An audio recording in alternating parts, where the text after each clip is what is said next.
라디오 텐텐 기도입니다. 오늘 날마다 죽기로 표티 본문은 요엘서 2장 1절에서 17절 말씀입니다. 요엘서 2장 1절에서 17절 말씀.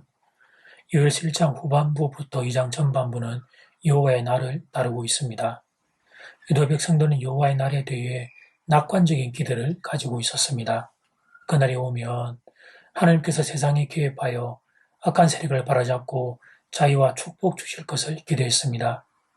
이것은 하나님의 속성상 당연한 기대였습니다. 그런데 그들이 몰랐던 것이 있습니다. 그것은 불의를 행한 자들이 바로 자신들이었다는 사실입니다.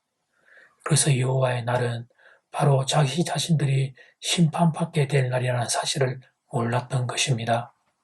첫 번째, 여호와의 날을 경고하는 메뚜기. 그래서 1절과 2절은 경고의 말씀입니다. 시온에서 나팔을 불며 나의 거룩한 산에서 경고의 소리를 질러 이 땅 주민들도 다 떨게 할지니 이는 여호와의 날이 이르게 됨이니라. 이제 임박하였으니 곧 어둡고 캄캄한 날이요 짙은 구름이 덮인 날이라. 새벽빛이 산 꼭대기에 덮인 것과 같으니 이는 많고 강한 백성이 이르렀습니다. 이와 같은 것이 옛날에도 없었고 이후에도 대대에 없으리로다. 한마디로 표현하자면 이스라엘 백성을 향해 여호와의 날을 말하며 복된 날이 올 것이다. 그런 소리 하지 말라는 겁니다. 정말로 어둡고 캄캄한 날이 오게 될 것이라는 말입니다. 그날은 그들의 기대와는 정반대되는 무섭고 절망스러운 날이 될 겁니다. 어둡고 캄캄한 날이요 짙은 구름이 덮인 날이라. 여러분, 호텔에서 자고 있는데 갑자기 불이 났다고 생각해 보십시오. 일기는 뿜어져 나오고 연기는 자욱해지는데 아무것도 보이지를 않습니다. 숨은 막혀오는데 피할 곳은 없습니다. 메뚜기 재앙은 우연히 닥친 재앙이 아닙니다.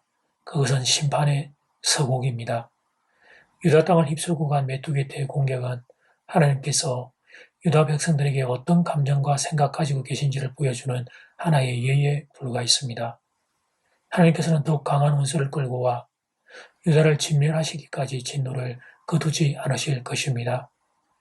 메뚜기 떼가 여러 차례 입술고 지나갑니다. 거기에서 채 회복도 되기 전에 심한 가뭄이 닥쳐 시냇물이 다 말라버립니다. 서산가상으로 들불같이 불어서부터 온 세상이 불바다가 되었습니다. 그때 산 너머에서 뭔가 굉장한 소리가 들려옵니다. 5절 말씀. 그들이 산 꼭대기에서 뛰는 소리는 병거 소리가 더 같고 불꽃이 건불을 사르는 소리와 도 같으며 강한 군사가 줄을 뿌리고 싸우는 것 같더니 이것은 메뚜기로 비유된 바벨론 군대를 상징합니다. 그런데 그 무엇보다 충격적인 사실은 이 군대를 지휘하는 대장이 바로 만군의 여호와 하나님이라는 사실입니다. 11절 말씀. 여호와께서 그의 군대 앞에서 소리를 지르시고 그의 진영은 심히 크고 그의 명령을 행하는 자는 강하니 여호와의 날이 크고 심히 두렵도다. 당할 자 누구랴. 여호와께서 메뚜기도 불러오시고 가뭄도 불러오시고 뜰불도 불러오십니다. 최종적으로는 바벨론 군대까지 불러오십니다. 하나님께서는 왜 이렇게 연속적으로 유다 백성을 징계하시는 것일까요? 하나님은 택한 백성을 포기하지 않는 분이시기 때문입니다. 사람은 포기해도 하나님은 포기하지 않으십니다. 그래서 그들이 하나님이 원하시는 모습으로 회복될 때까지 연속적으로 징계하십니다. 오늘 말씀을 제대로 이해하려면 신약 성경에 나오는 탕자의 비유를 이해할 필요가 있습니다. 지금 유다 백성들은 크게 잘못한 것이 없다고 할 수 있습니다. 다른 나라에 비하면 도덕적으로 더 타락했다고 그렇게 할 만한 것이 없었습니다. 그래서 자기들은 하나님을 잘 믿고 있다고 생각했습니다. 그럼에도 하나님이 그들을 징계하시는 이유는 무엇일까요? 탕자의 비유에 나오는 작은 아들은 아주 나쁜 아들입니다. 그것은 말할 것도 없는 사실입니다. 그런데 우리가 궁금한 것은 큰 아들입니다. 아버지를 한 번도 떠난 적이 없는 큰 아들이 아버지가 동생 영접하는 것을 보고 화를 냅니다. 아버지와 함께 있었던 큰 아들의 생각이 어쩌면 이렇게 아버지의 생각과 다를 수가 있을까요? 큰 아들의 문제가 무엇입니까? 자신은 죄인이 아니라고 생각한 것입니다. 동생은 죄인이지만 자신은 죄인이 아니라고 생각한 겁니다. 그런데 그 마음을 보면 하나님의 마음이 보이지를 않습니다. 요엘 당시 유다 백성들이 그런 사람과 같았습니다. 그들은 하나님을 떠나지 않고 신앙생활을 계속했습니다. 그런데 문제는 그들의 마음속에 하나님의 마음이 보이지 않았습니다. 하나님의 눈물이 보이지 않았습니다. 그래서 불평과 원망 그리고 판단과 비판이 난무했습니다. 하나님의 긍휼에 대한 감사와 불쌍한 영혼에 대한 사랑이 없었습니다. 자신들의 처지에 대해서는 불평했고 타인을 대할 때는 판단했습니다. 하나님께서는 바로 이것 깨뜨리기를 원하신 것입니다. 그 단단한 종교적 위선의 껍질 깨뜨리기를 원하신 것입니다. 그래서 징계를 하십니다. 그래서 계속된 징계를 하십니다. 그 위선의 껍질이 너무 단단해서 계속해서 징계를 하십니다. 메뚜기가 몇 차례 지나가고 가뭄이 지나가고 들불이 붙고 바벨론 군대가 쳐들어와야 우리에게 무슨 문제가 있나 보다 그렇게 생각하는 이 어리석은 유다 백성을 보게 됩니다. 사랑하는 여러분, 신앙은 종교적인 경력을 쌓는 게 아닙니다. 나의 의를 쌓는 것도 아닙니다. 하나님과 더 깊은 만남을 가지는 것입니다. 하나님이 누구신지, 하나님의 마음은 어디에 있는지, 하나님의 눈물은 어디에 있는지 알게 되는 것입니다. 그래서 하나님의 마음을 따라 나의 마음도 움직이는 겁니다. 그러면서 나도 하나님을 닮은 사람으로 변해가는 겁니다. 눈물이 더 많은 사람, 사랑이 더 많은 사람으로 변해가는 것입니다. 그것이 신앙생활입니다. 말씀을 묵상하면서 두려운 것은 우리가 요엘시대 유다 백성이 아닌가 그런 두려움이 있습니다. 코로나 바이러스가 2년간 우리를 괴롭히지만 사람들이 깨닫지를 못하고 있습니다. 자신들의 죄를, 자신들의 완악함을 대신 불편한 환경 때문에 원망과 불평만 많을 뿐입니다. 그런 우리에게 오늘 본문 13절은 이렇게 권면합니다. 너희는 옷을 찢지 말고 마음을 찢고 너희 하나님 여호와께로 돌아올지어다. 그는 은혜로우시며 자비로우시며 노하기를 더디하시며 인애가 크사 뜻을 돌이켜 재앙을 내리지 아니하시나니 마음을 찢고 하나님께로 돌아가야 하겠습니다. 이제 첫 번째 기도 시간입니다.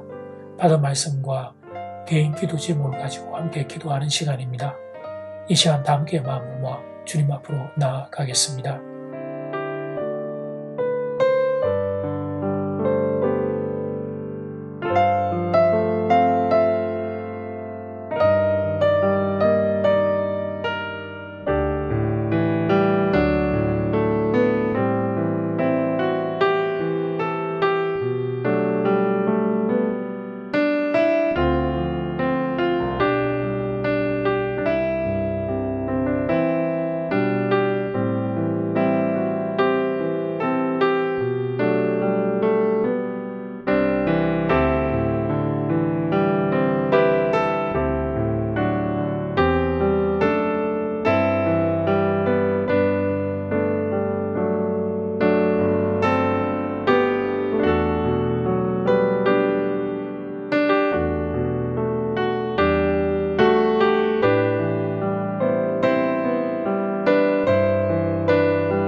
이제 두 번째 기도 시간입니다. 메뚜기 재앙은 우연히 닥친 재앙이 아닙니다.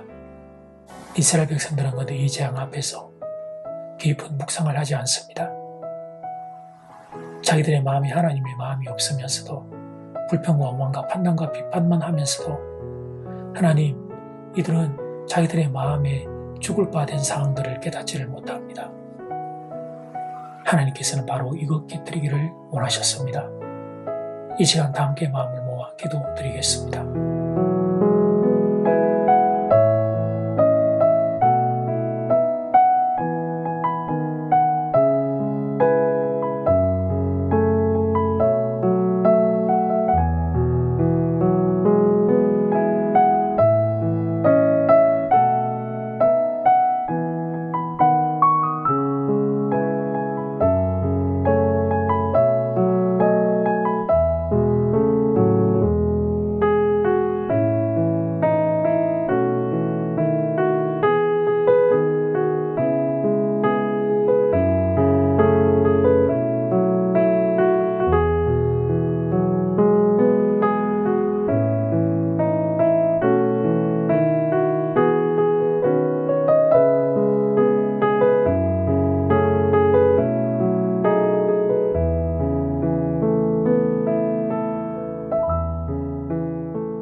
말씀 앞에 섭니다. 요엘서를 통하여 또 주님의 음성을 듣습니다. 메뚜기 재앙 앞에 자신들의 문제를 깨닫지 못했던 어리석은 유다 백성들, 하나님 우리의 모습이 그렇지 않는지 돌아봅니다. 우리의 마음에 하나님의 마음이 없으면서, 하나님의 눈물이 없으면서 그저 불평과 원망과 판단과 비판하고 살면서 하나님 내가 괜찮다고 착각하고 살고 있는 것은 아닌지 돌아봅니다. 하나님 우리의 마음이 하나님의 마음이 있고 하나님의 눈물이 있게 되기를 소원합니다. 주여 그런 은혜를 허락하여 주시옵소서. 예수님 이름으로 기도드립니다. 아멘. 이제는 각자 개인적으로 기도하시면 되겠습니다. 평안한 밤 되십시오.